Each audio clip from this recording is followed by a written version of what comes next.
What is going on? What is going on, Global Alliance family? How's it going? How's it going? It is all. Can you believe it's almost like we're almost done with January? Isn't that crazy? Like we're like 2 weeks before the end. Like it's mind blowing. Time is flying by. 2025 is all. It came and it's already on its way out. It's insane.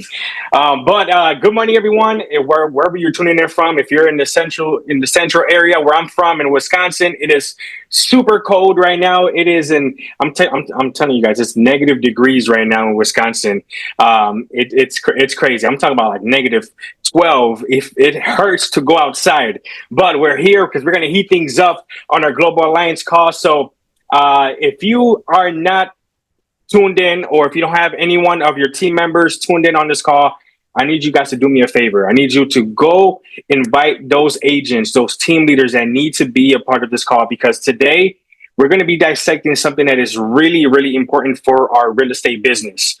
And I don't know if you guys are familiar with what's happening with the new TCPA laws, right?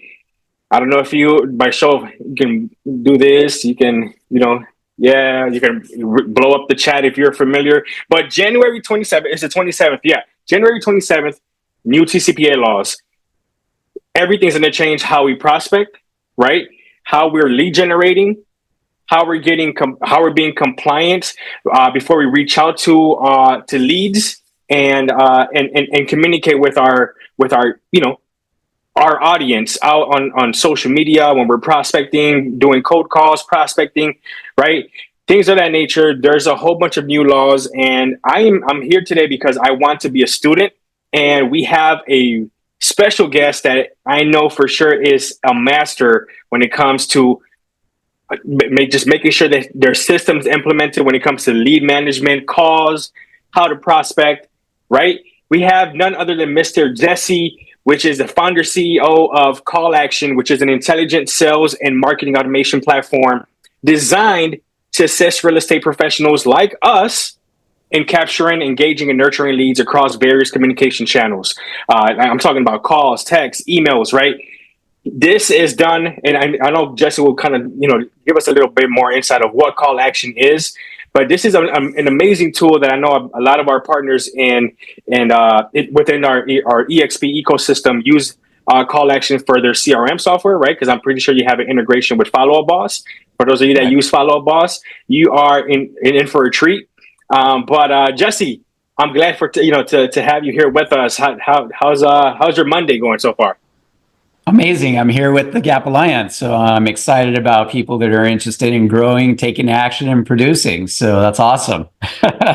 Awesome. I'm excited for you to share some of your insight on everything that's happening within our industry. I know we're going through a lot of different changes ever since the NER stuff and now new TCPA laws, right? So we've always been on, and that's the beauty of real estate. It's always changing, and those that thrive in this business is those who are able to adapt to these changes quickly. So Jesse, I know I don't want to take up too much of your time, but I'll let you dive into whatever you have to share with us here. But guys, let's blow up the chat for Mr. Jesse. Awesome. Well, I really appreciate the opportunity, Gino, to be here and kind of present to everyone here. There's a lot of talk in terms of this change, and it's really only one change. And what I want to do is I want to separate, fear from awareness. What's really important is that fear is kind of unfounded, and that can be healthy. But what we really want to do is we want to have awareness of change so that we can actually lean into that change and then take advantage of those change and do the right things. And so awareness is what's important. It allows us to basically take chances and do calculated risks. Now, everything that I'm talking about is basically related to TCPA. So I have to give you a basic disclosure. I'm not an attorney. Seek your own legal advice. This is personally my opinion based on years of doing this and also spending lots of money on attorneys. And so for your own personal situation, make sure that you always seek out your broker and get a legal opinion on any of the stuff that we're going to discuss today. So We'll start off with the initial thing, which is what is this change that has happened in the TCPA? So I'm going to give you a little bit of a history, and then we'll backtrack from that so that we could raise our awareness of this change and then lean in and take the correct actions thereafter. So the first change really happened back in December of 2023. The FCC rolled out a change, and that change was in the language of something that is called express written consent. And express written consent, really easily, is when you fill out a form online, it's that little fine print at the bottom that gives basically people permission to contact you based on that language. So what you're doing is you're giving permission for someone to contact you for an extended amount of time. You're giving them permission to contact you using different kinds of technologies. And everything that is related to TCPA is related to phone calls and text messages. It's the Telephone Consumer Protection Act that's been around since 1991. So the change, although it feels like there's a lot, it's actually only one item, which is the language that said instead of giving permission from one to many, it is now being required to be one to one. And January 27th is the enforcement of that one-to-one authorization. So what does that mean, and why did the FCC kind of change this? It's pretty simple. What they're trying to do is close this lead generator gap, right? Many of you have bought leads in the past. Those leads have been sold to multiple agents and different companies even. And so you have multiple people that you're competing against to try and get a hold of that particular customer. So speed to lead becomes important. You know, your effort and consistency in that follow-up, taking the right actions to follow up with that person, all basically lead to your success. And it becomes a game of attrition and taking consistent actions with those people. So what the FCC is trying to do is cut down on the amount of spam and phone calls that everyone is getting. And they want to try and do that by closing the gap on that one-to-one consent. So in the past, let's say, for example, you filled out a form, and we'll use any real estate company, from a lead generator. And what that lead generator knew is that we have a customer who is interested in buying a home. And so what they would maybe do is in that language of that form, it would say, I give permission to X company to contact me and its affiliates, partners, other real estate agents, etc., to contact me using possibly automated means, including text, pre-recorded messages, and maybe AI generated voice. And so that is that normal disclosure. And the important line is the part that said to affiliates and partners and other agents. Now that is what is going away. And now that needs to say, I give permission to company X plus Gino of EXP.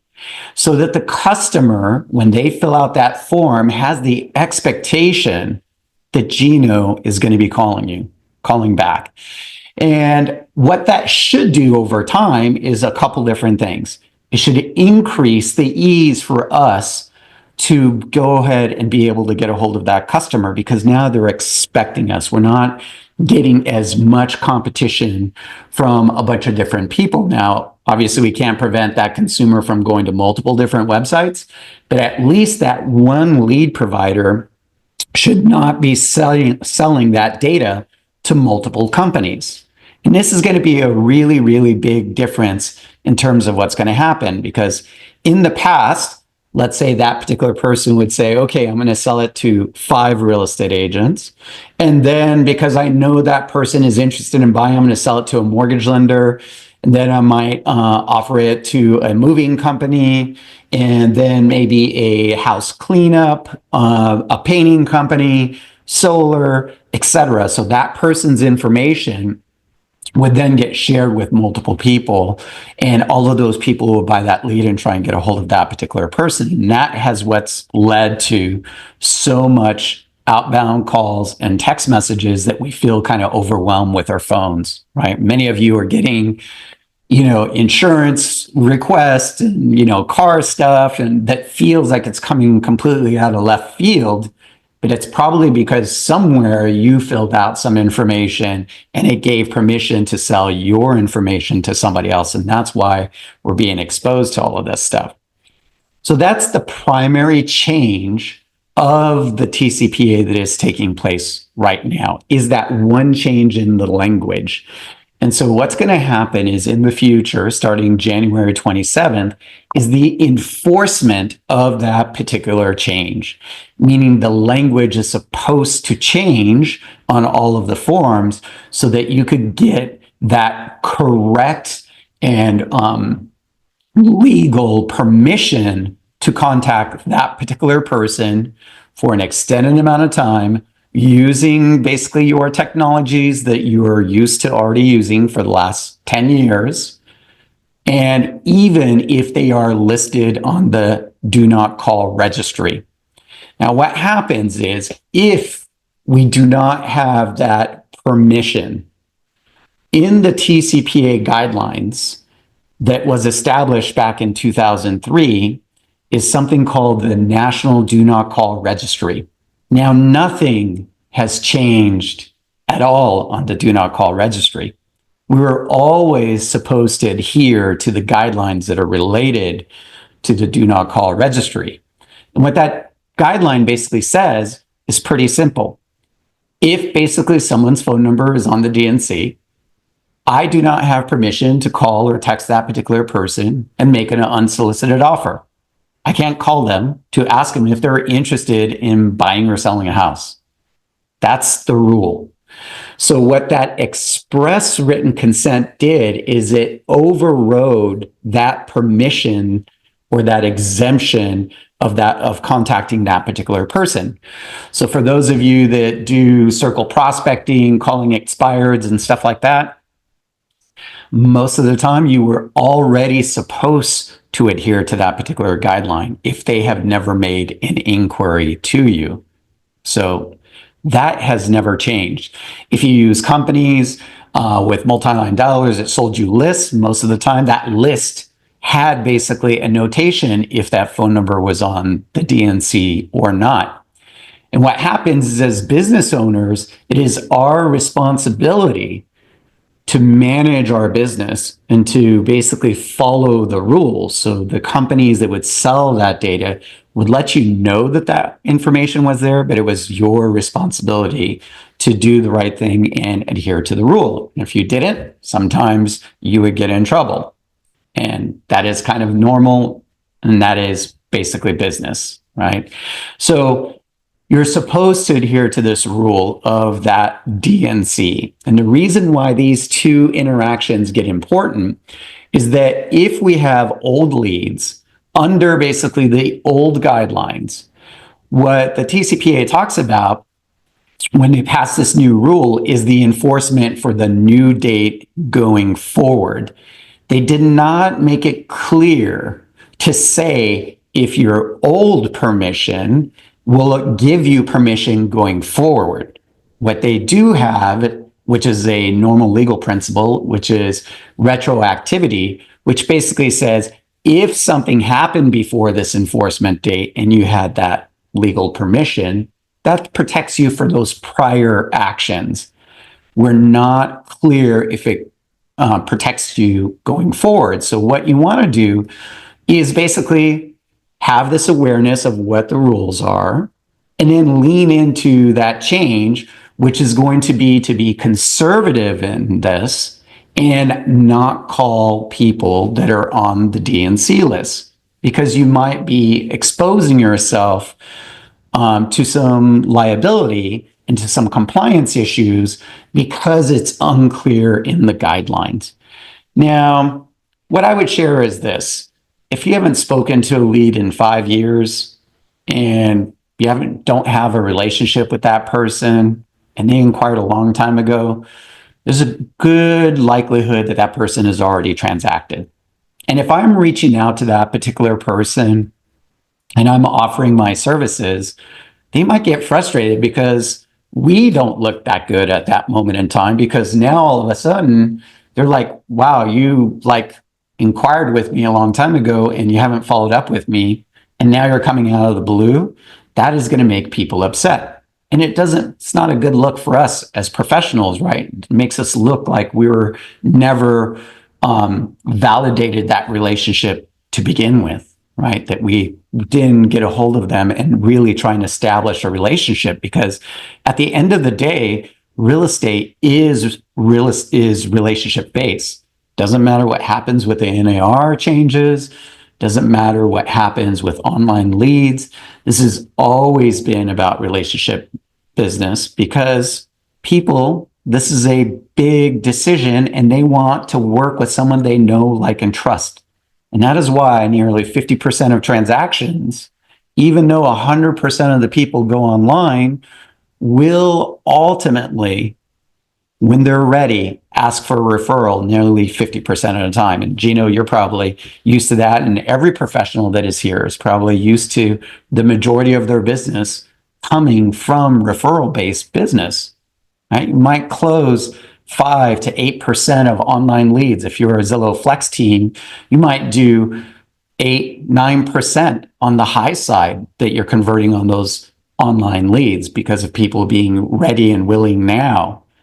That if we slow down and build those relationships with people and take this idea that a lead is actually an opportunity for us to develop a relationship and expand our sphere of influence. This is the important thing that we need to start thinking, is not being so much about, I'm only looking for people that are ready to do something right now, but to build relationships with people so that we become more referable. Because someone who is a lead who fills out that particular form, at that moment in time, real estate is top of mind. They're talking with their friends and family about real estate. And what you want to do is you want to slow down and build that relationship with that particular person so that you can take the right action, so that you can get this gap, so that you can grow by taking the right actions and produce more income, because you're developing more relationships with people who are going to know, like, and trust you. So that's the important kind of takeaway that I want to leave you with, is this awareness that there is a change, and all of it is going to be dependent upon this do not contact list. So if you have a big database right now, what you'll want to do is you're going to want to basically take a look at it and check that database against the national DNC list. Now, we have a solution called Verify by Call Action that allows you to upload a CSV. Doesn't matter what CRM you use, whether you're on KV Core, if you're on Sierra or Follow Up Boss, you can extract raw data, upload it into our system. We will scan all of those leads for you, tell you who is basically on the DNC so that you can segment your database correctly. We'll also check the email addresses. And this becomes important because if someone is on the DNC, what that does, it prevents calls and text messages. But it doesn't prevent you from being able to do direct marketing, from sending emails, from sending, paper mail or sending direct mail to that particular person, from doing retargeting and remarketing online, if you're doing that kind of marketing, or if you're familiar with doing that kind of marketing. So you have lots of other options to re-engage that database, to get those people to try and come back to your website, to give you a new permission that is now compliant with the current TCPA rules of one-to-one, or to call and text you directly, where now you can establish something called an established business relationship, which is an exemption that lasts for 90 days if they call or text you directly. Do you know any questions anything that has popped up and while I'm kind of chit-chatting here? This is really, really good information, especially for those of us that are lead generating at a high level. We're Right. running ads. We're either partnering up with platforms like Zillow and Realtor.com, right? All these different platforms. This is really good information. Now, Verify. I would like to kind of dive deep a little bit more on the Verify platform.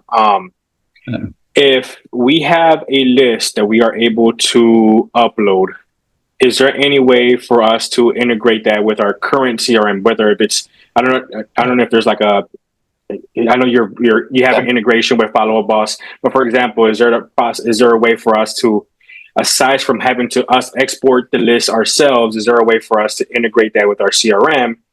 So every lead that does come in, you guys automatically scrub that information and segment, or tag the list as a DNC, and Yeah. that way we don't reach out to them before you know. Right. Well, there's a couple things to keep in mind, right? After the 27, the leads that you're getting should have this one-to-one compliance, right? And you should be reaching out to all of your vendors that you're buying leads from and get that confirmation from them. Maybe visit their actual websites, see where the landing page is, and make sure that language is naming you on there or is naming a company if you're not the one that's buying it at that moment. That you at least want to see that there is this one-to-one language that is there. So the first part is that if you've got an old database, that's the one that initially you just want to segment and get cleaned up. So you would export it from your CRM. And the reason why you want to just do an export and run it through is that, let's say, for example, if you're trying to do this through an automated means where we're getting that data from that particular CRM, there is a capacity limitation. So if you've got a 50,000 person database and basically the CRM at the other end is limiting us to get 100 at a time, it's going to take a long time before we get all of those leads to be able to get the lead, update the information, and push that information back. Okay. So also, the other reason for doing this is if you already have leads that are on a do not call list, they're already in trash, they don't have basically phone numbers, you probably don't want to spend money trying to scan and update that lead because you don't have the information as required. So that's why we focused initially on getting you that CSV file and just using that. We have a bunch of different instructions related to different sources on how to do this. Now, with Follow Up Boss, this is very easy. Originally, Call Action, my primary company, has done all of these verifications in the back end for a very long time. And what we've basically done is we've extracted the need to use Call Action, which is going to help you with the calls, help you with the text messaging, do all of that sales automation based on an embedded app inside of Follow Up Boss or basically as a standalone solution to give you that capacity to do follow-up at scale. Now, what we've done in that particular platform is that we would run these litigator searches. We would check basically the phone number to see if it was reassigned. We would validate the line type. We would backfill address information to try and give you a complete CRM record so that you can contact that person at a high level. But with these changes, what we found is that there was a lot of people that are not using Call Action that need access to be able to do this. And that's what we did is we deployed basically this solution called Verify, which is a standalone. And you could do that as a one-time scan to just kind of clean up the database, which is much more cost efficient. Segment your list. You could also upload a list and then set up continuous scans where we're checking every 30 days with everything to see if someone who wasn't on the DNC today appears on the DNC later. So we can do that for you.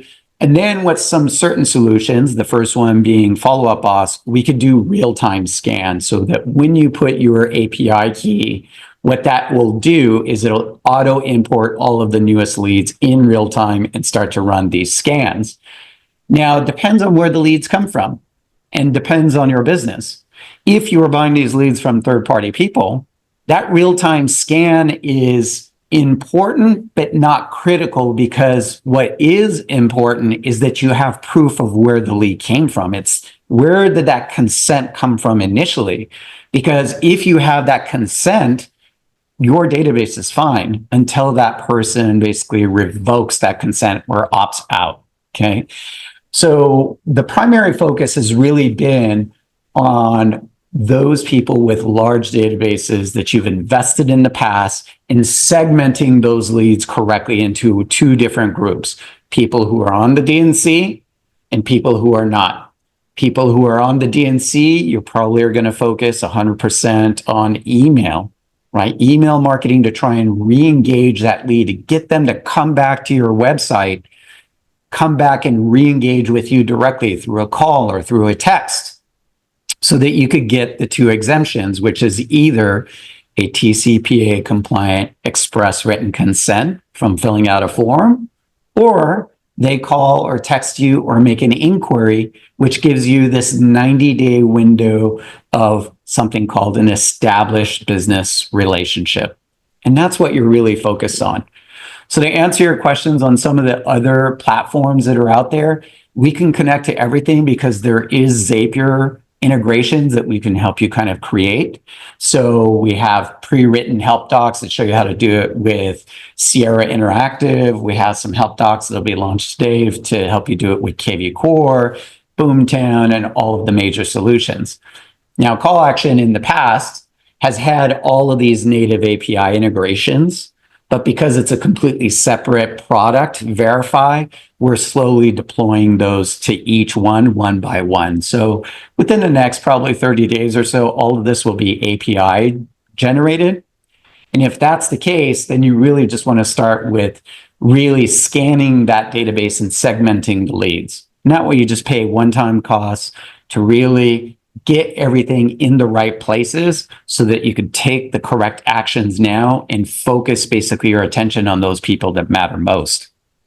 Right? That's huge. That's really important. I think it's Didi had a couple of questions here. I think you answered this one too with the renewal of permission every 90 days. So does every lead have to renew their permission every 90 days Not for if you to you have reach out to them? Yeah, if you have that express written consent, they filled out a compliant form online, you don't need to get the renewal because that form gives you the consent to follow up with them until they revoke, right? Until they say, hey, leave me alone, and they Stop. opt out. Yeah. Okay? Okay. So That makes sense. That makes sense. That's basically what you're focused on. So, this is what I would recommend. Those of you that have really big databases, okay? There's a couple different exercises that we do with all of our clients when we do consultations for everyone. One of the primary ones is to take a good hard look at our database, right? To really understand where our business came from. Because if you're not measuring, how can you improve, right? Imagine, if we watched sports and we didn't keep score, right? Wouldn't be that great of a game. Doesn't sound fun at all. So this is basically what I would normally recommend, okay? If you've got a really large database, do this simple exercise. Get out a sheet of paper. I want you to basically take your database, and I want you to basically run a query or run a filter in that database for the total number of leads closed, let's say in the last 12 months. Take 1 year's worth of business, okay? Once you do that, what you want to do is you want to exclude the leads that were SOI, that your friends and family, right? Because your friends and family want to hear from you, even if they're on the DNC, most likely, right? And you're going to have a relationship with that particular person. So what you want to do is you want to exclude all of that part of that business. Now, for a lot of you, that's going to be over 50% of your business. And what you're going to be left over with is your paid lead sources.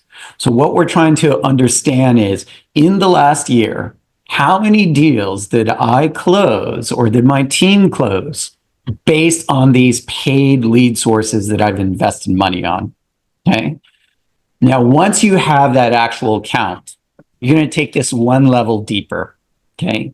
And that one level deeper is that you want to look at the original date that that lead was created.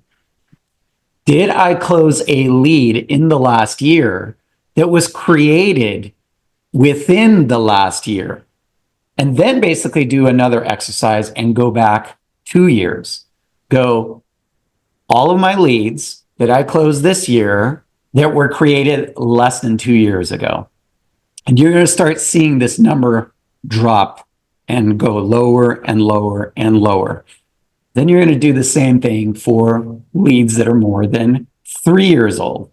And odds are you'll probably see something like, maybe it's 20% of your business has closed from paid that are less than a year old. Then it might be something like, 10% that has been less than 2 years old. And then once you get past 3 years old, it usually drops off pretty significantly.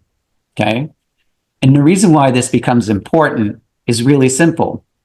If you're going to basically really focus on the gap, if you want to grow and take the correct actions to get the production, you need to focus on that group or on that segment that is most likely to convert anyway, right?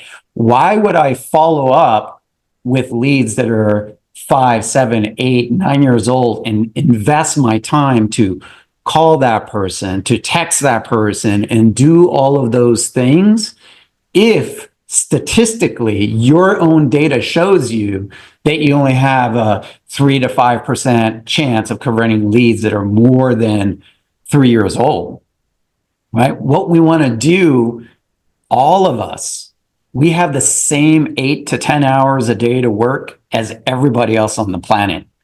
And what is important is that we take the correct actions and do the things that are high dollar activity versus low dollar activity. And high dollar activity is having the right conversation with the right people at the right time, right? That is basically the first place that I would focus on. So those of you that have CRMs, if you basically go through, let's say, Verify, and you clean up that database and you segment that list, and you take all the ones that are on basically the DNC, you focus that on email. That's automated. Don't invest the time to follow up on those people, right? Because A, you're not supposed to, because let's make the assumption that we don't have a valid one-to-one consent. Okay, that's just playing safe because you're aware of what the changes are. It's not to fear those particular people, because we're still going to try and follow up with them. And if they contact us, great. We're going to re-engage that particular person and reestablish that relationship in a way that is compliant. But we want to take a look at that database. You want to dig in those filters, and you want to go, who is not on the DNC? Who is active in opening my emails? Who is active in visiting the website? Who is active in looking at properties? Even if they're not contacting me directly, their activities are giving you an idea that they are still in market. And that's where you want to focus your attention, is on those people, right? Because they are giving you the signal that they are the right people, that you can maybe contact them at the right time because of their actions, right? And that's what we really want to focus on. So initially, you want to just segment that list into those two groups and then make those decisions, and then be hyper-focused on following up with the people who are currently displaying those activities. Now, the other thing is, it's January, right? We are in not just Super Bowl season, we are in lead generation Super Bowl season, right? Many people have a New Year's resolution. Some of us might be to lose weight, some of it might be to make more money, but a lot of people, it's to buy a house or sell their house. It's to make big financial decisions. And a lot of times that comes because over the holidays, they talked with friends and family to get this positive reinforcement that they're making the right decision, right? So they're in what we call the aspirational phase, and they're convincing themselves that they want to do something into the new year, that now is the time, okay? And what's going to happen is they're going to start sending out inquiries. All of you that are on this call are probably seeing that your activity has exploded in terms of new leads and calls and everything else that you're getting, even if rates are a little bit higher, right? Because now people are just accepting that it is what it is. There's less uncertainty and they can move forward. Because over the holidays, they talk to their friends and family, and those that own houses, They realized that properties still went up, that the market didn't crash, and interest rates didn't change, right? And we are going Yeah. into a time where there is almost 3.5 years of people who have been paying interest rates that are over 6.5 or 7%. Now, if we take basically 3 years of transaction volume, that is basically on average, let's say 4 to 6 million people move per year. There's two sides to every move. So that is somewhere between 8 to 12 million people have moved per year. That is 36 million people over the last 3 years. And if we get a normal turnover rate of, let's say, 7 or 8% on those 36 million people, right, we're talking a pretty large amount. We're talking 2 or 3 million units there of people that may make moves that are not as rate sensitive. And that's where it's important for us to focus on the right people to take the right actions at the right time. So even though there's lots of talk about this TCPA stuff and scanning the DNC, a lot of that hasn't changed. These are what we were always supposed to do, right? Is adhere to these rules that have been around on the DNC since 2003.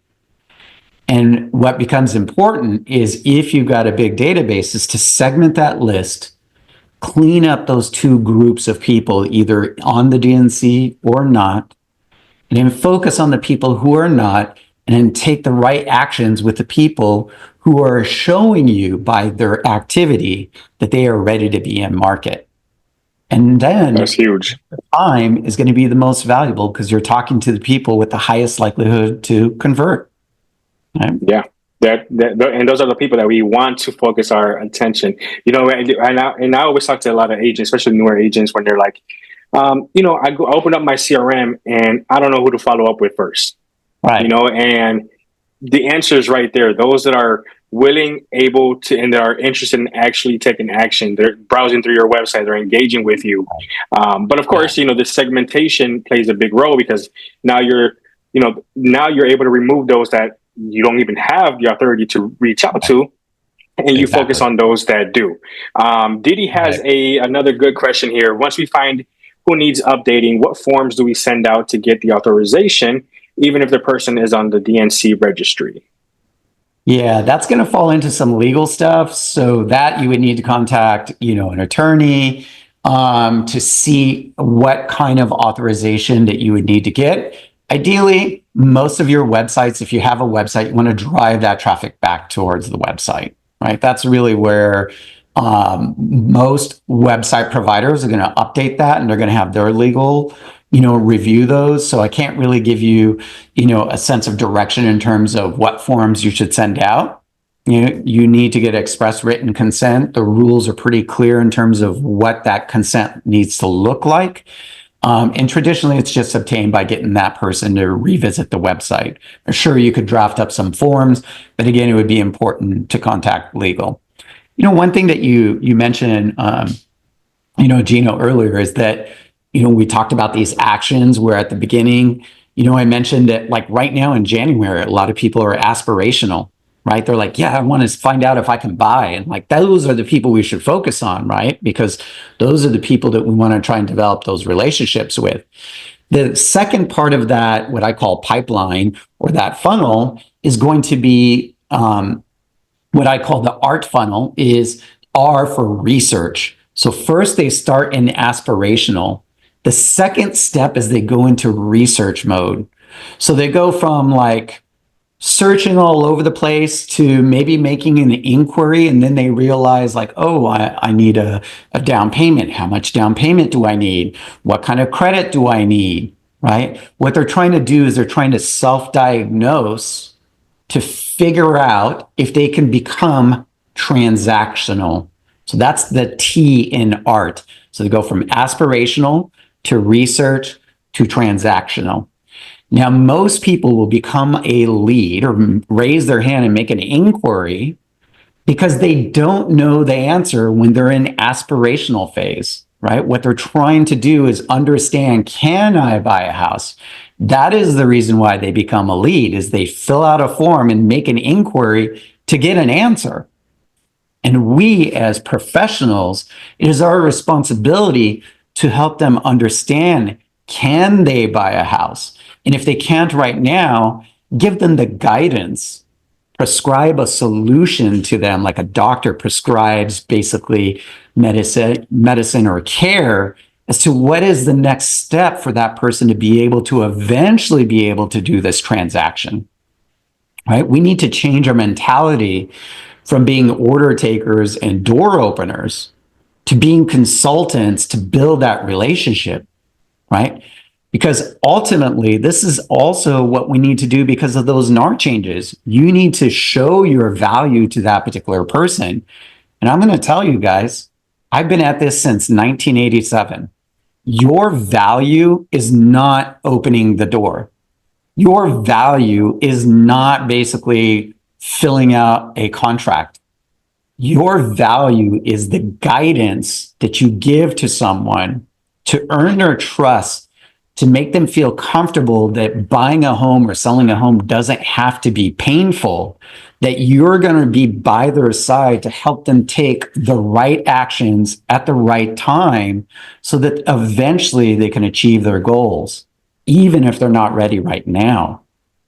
That's how you That's huge. build a big, sphere of influence of people that are going to come back to you, right, and do business with you.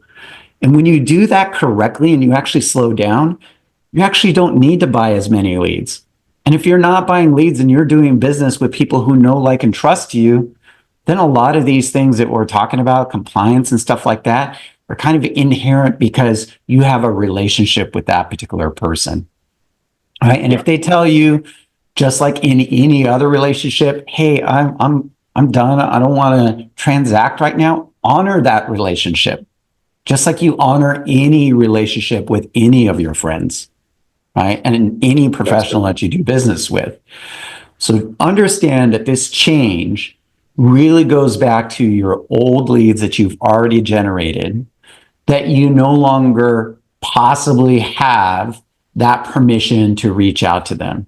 And then if they are on the DNC, adhere to that rule that has always been around. Put that person into a different marketing channel so that you could do your outreach and you could be compliant to the rules that are set forth by the TCPA and the DNC, because you're just going to assume that you don't have that consent that is still valid post or after January 27th. That's really the only change, right? And so what we That's want to huge. do is focus on the right people at the right time. Right time.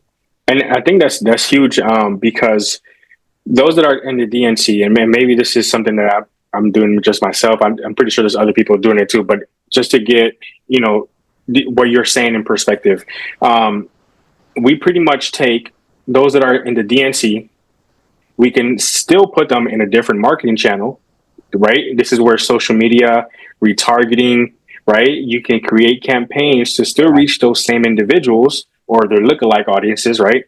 And the goal is to get them either, if they're on a marketing email campaign, the goal is to get them to end up back on your website, wherever you have that opt-in, for them to re-engage with your website, for you to then reach out back to them and try to convert them into a client. Or to call and text you, right? Remember that you want to work with people who want to do transactions, right? So our goal of all of our marketing is to try and put our message out there, to try and get people to ask for help so that we can help and provide our services. That's really what it comes down to. Like, let's really keep this super simple.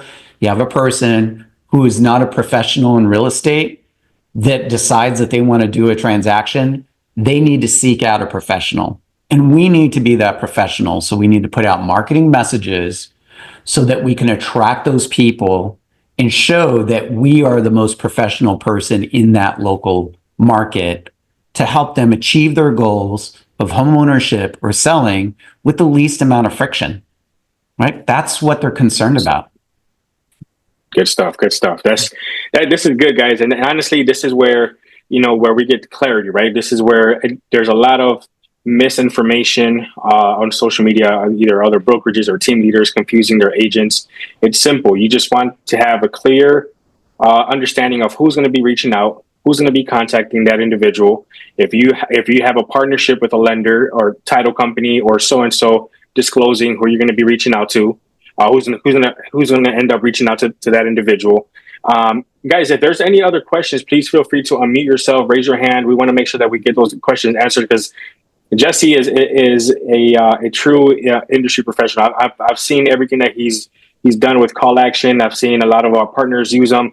I actually came across Jesse with one of my good friends, Grant Wise, and I know you've spoken at a couple of FUB events as well. So if there's any other questions, I know Didi mentioned the something about the do not mail registry. Is there something that applies to the do not mail registry at all? Yeah, Or is there any? something that's called the Direct Marketing Association. That's like a small industry. They have their own list that is also related to direct mail. Now, odds are, if that is not interfering with someone as badly. Of course, you have to adhere to the guidelines, but that's not a scrub that most people are really going to kind of pay attention to. And you're the one that's spending the money, right? So at that point, you probably want to make sure that you are focused on direct mailing to the right person. And again, this is something where we have so much access to data to help us make the right decisions, right? So as an example, if you want to send direct mail, here's something that's really easy.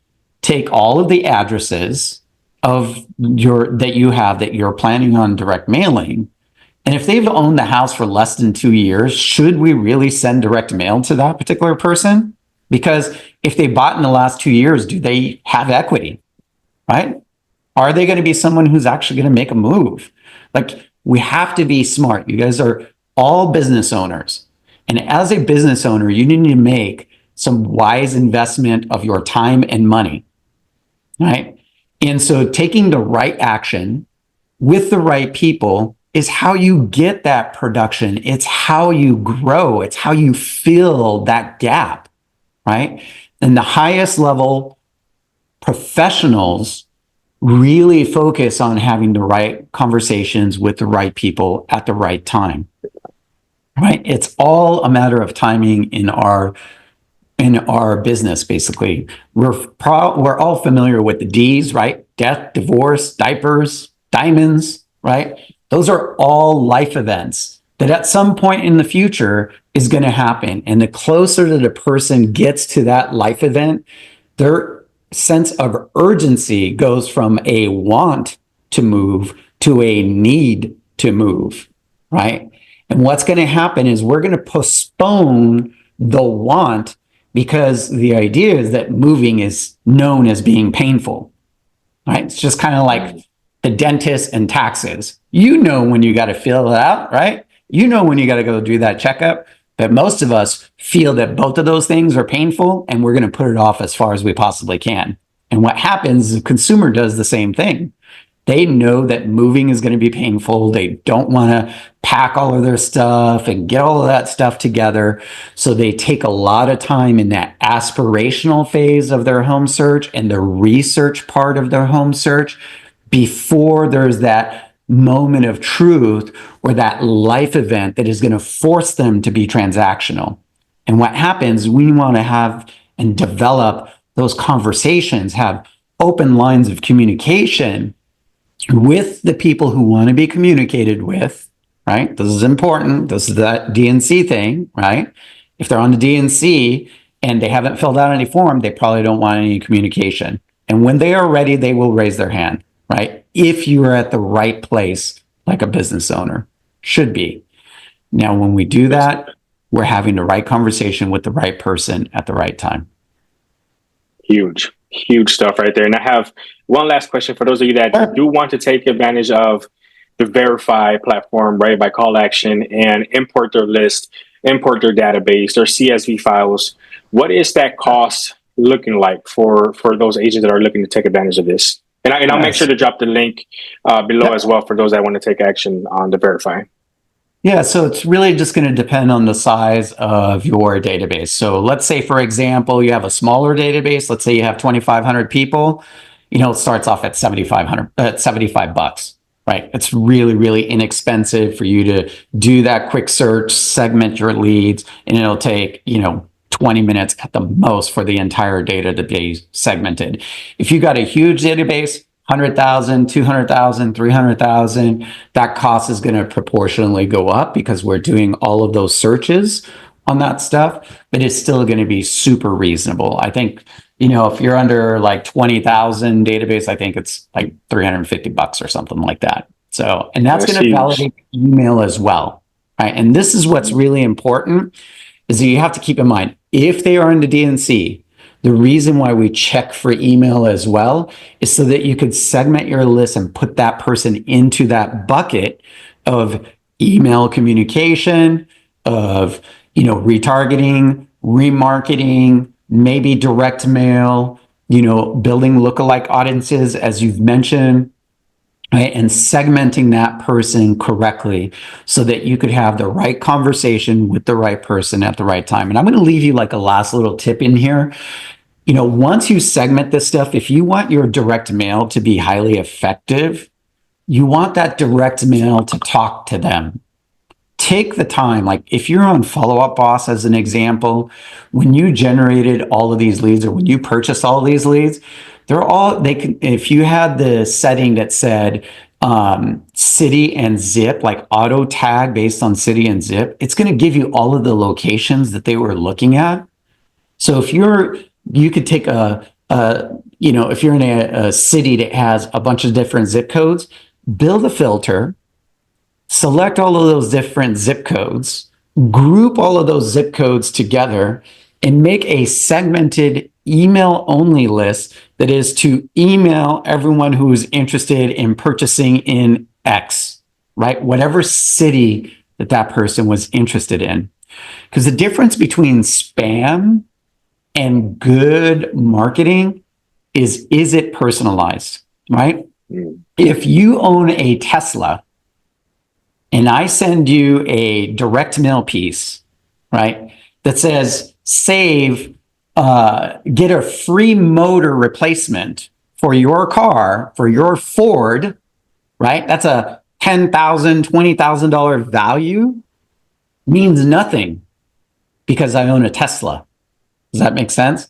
If I send a coupon that basically says, get a free tire rotation on your Tesla, might be worth $50, that is actually more valuable than a $10,000 coupon, right? Because I am talking to that particular person. So as you're segmenting your list and really digging into that data, pay attention to having that right message to the right person, because only then will they respond. Because if it's not personalized to them, it feels like you're just broadcasting, right? And that becomes spammy. So try and develop one-to-one conversations with those particular customers.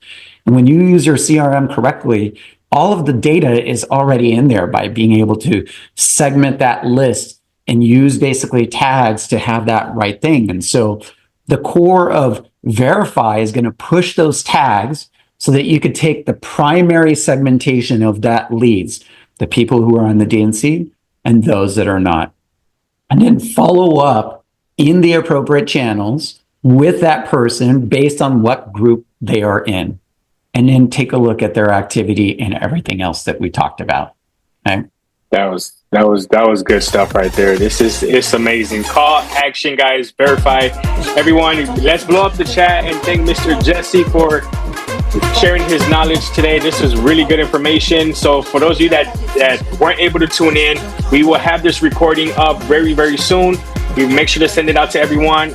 Jessie, thank you a lot for giving us your time today, and we look forward to potentially getting together very soon and working on something. But guys, call action, Verify. Jessie, thank you so much. Gap Mastermind. Yeah, and if anyone has any questions, if you visit our website, callaction.co, we have 7-day a week live chat in the bottom right. Our team can basically help you. Okay. Good stuff. Global Alliance. We'll see you at the top. Best of luck, everyone. All right.